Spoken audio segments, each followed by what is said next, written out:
Shri Venkateswara gold తాకట్టులో ఉన్న మీ బంగారాన్ని విడిపించి కొనబడును. Hi bro.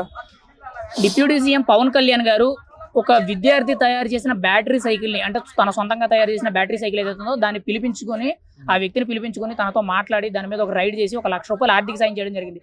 పవన్ కళ్యాణ్ గారు ఇలా ఆ వ్యక్తిని గుర్తించడం బట్టి మీ అభిప్రాయం ఏంటి? అదే బ్రో, అంటే కొత్త సృష్టిస్తున్నారు ఈ మధ్య కాలంలో. సో ఈ పిల్లాడు, చిన్న పిల్లాడు, ఒక 15 ఇయర్స్ 16 ఇయర్స్ ఉంటాయి. సో అతను ఒక మోటార్ సైకిల్ లాంటిది, ఒక చిన్నది సైకిల్ లాంటిది ఒకటి తయారు చేశాడు. అది ఏంటంటే నార్మల్గా సైకిల్ లాగా వెళ్ళేది కాదు, అది ఏదో మిషన్ టైప్లో ఒక 60 కిలోమీటర్స్ అలా పోయేటట్టుగా ఏదో మిషన్ తయారు చేశాడు. సో దాన్ని పవన్ కళ్యాణ్ గారు సోషల్ మీడియాలో పెట్టడం వల్ల పవన్ కళ్యాణ్ గారు చూసి అతని దగ్గరికి వచ్చి అతనితో ఫోటో దిగి, సైకిల్ మీద ఫోటో దిగి అతనికి ₹1,00,000 అందించారు. సో అది ఆ కాన్సెప్ట్ నాకు బాగా నచ్చింది. ఎందుకంటే నెక్స్ట్ అతను ఇంకో ఏదైనా కొత్తగా ట్రై చేసి ఇంకొకటి ప్రయోగిస్తాడు అని అతనికి ఆ ఖర్చులకి ₹1,00,000 ఇవ్వడం చాలా నచ్చింది నాకు. సోషల్ మీడియాలో ఎవరో పెట్టిన వీడియోలు చూస్తూ కూడా పవన్ కళ్యాణ్ గారు ఇటువంటి గొప్ప పరిజ్ఞానాలని ఆ విద్యార్థిలో ఉన్న తనకి ఏదైతే ఒక అనుభవాలో, లేకపోతే తనకి ఏదైతే ఒక ఆలోచనలు ఉన్నాయో అవన్నీ కూడా పెంపొందించుకోవడానికి పవన్ కళ్యాణ్ గారు ఇలా సహాయపడడం అనేది ఎలా అనిపిస్తుంది? అదే బ్రో, అంటే ఇవన్నీ పరికరాలు తయారు చేసేవన్నీ పవన్ కళ్యాణ్ గారి శాఖలకు సంబంధించినవి కాబట్టి అతనికి ఏదో ఒక రూపంలో తెలిసింది. అతను వచ్చి ఇలా అంటే ఇలాగ కొత్త ప్రయోగాలు చేసే వాళ్ళని బాగా ఎంకరేజ్ చేస్తారు పవన్ కళ్యాణ్ గారు. సో ఈ చిన్నపిల్లడు ఎంకరేజ్ చేసినందుకు అతనికి పైసలు ఇచ్చి ఆదుకొని ఫోటో దిగి అలా ఎవరు చేయరు, పవన్ కళ్యాణ్ గారు చేశారు కాబట్టి సోషల్ మీడియాలో అది కొంచెం వైరల్ అవుతుంది. ఇప్పుడు ఇది ఒకటే కాకుండా గతంలో కూడా పవన్ కళ్యాణ్ గారు సెలవుల్లో, దసరా సెలవుల్లో ముఖ్యంగా ఒక స్కూల్కి సంబంధించి అక్కడ సైన్స్ ఎగ్జిబిషన్ కోసం ప్రత్యేకించి మీటింగ్ పెట్టుకొని అక్కడికి వెళ్ళి వాళ్ళందరితో ఒక మీటింగ్లో మాట్లాడి వాళ్ళందరినీ పలకరించడం, వాళ్ళు ఎంకరేజ్ చేసే విధంగా ఉంది.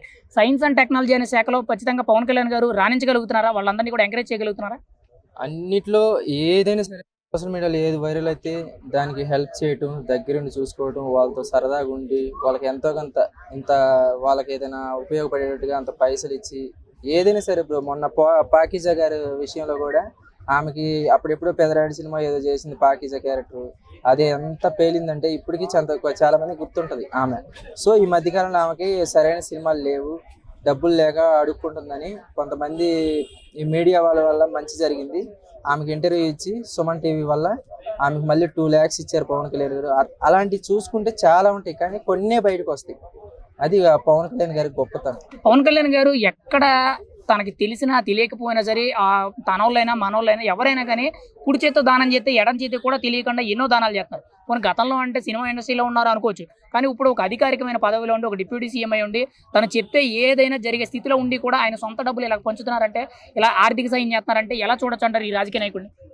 అదే బ్రో, ఇప్పుడు సినిమాలో ఉన్నారు కాబట్టి అది వేరు. అంటే సినిమాలో ఉండేటప్పుడు ఎడం చేసి ఇచ్చినా తెలిసేది కాదు. ఇప్పుడు ఎలక్షన్ డిప్యూటీ సీఎం అయ్యారు కాబట్టి అందరికి మంచి చేస్తే నాకు నెక్స్ట్ కూడా నన్ను సీఎం చేసే ఉన్నాయి కాబట్టి ఆ అధికారం ఉంటుందని ఆయన ముందే గ్రహించి ఎక్కడ దొరికితే అక్కడ ఎవరికి పడితే వాళ్ళకి హెల్ప్ చేసే విధంగా ముందుకు సాగుతూ వెళ్తున్నాడు.